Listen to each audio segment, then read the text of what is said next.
Hey, today I want to demystify one of the most powerful tools in machine learning, support vector machines or SVMs.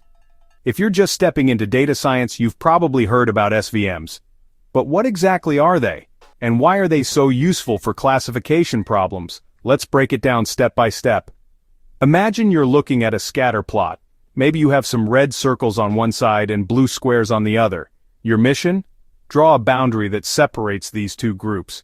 Sure, you could just draw any old line, but SVMs want more. They find the boundary. In SVM speak, this is called the... Now what is a hyperplane? If you're working in 2 dimensions, it's just a straight line.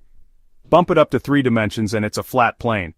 Go even higher and it morphs into a more complex surface, but the idea is the same. It divides your different classes as cleanly as possible. But SVMs don't just separate classes, they maximize something called the... Picture the hyperplane sitting perfectly in the middle, with the nearest red circle and blue square hugging the boundary, one on each side. The margin is the space between the hyperplane and these closest points. The wider the margin, the more confident the SVM is about its separation. These closest data points, they're called... Why that name?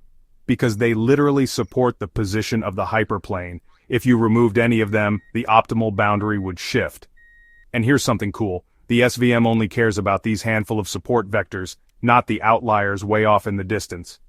This makes SVMs both efficient and robust, especially if your data has a few noisy points. But what if your data can't be separated by a straight line no matter how hard you try? Maybe the red circles are wrapped around the blue squares or the classes are tangled up.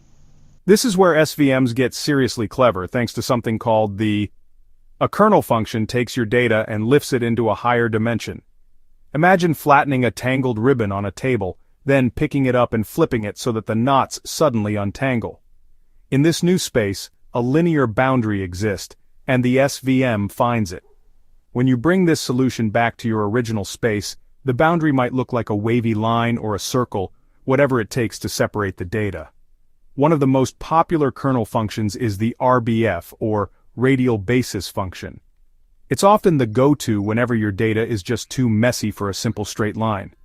So, to recap, SVMs find the best possible boundary between classes by maximizing the margin, focusing only on the most important data points, those support vectors, and, thanks to the kernel trick, they can even handle crazy, non-linear data. That's the magic of support vector machines. Powerful, efficient, and surprisingly elegant.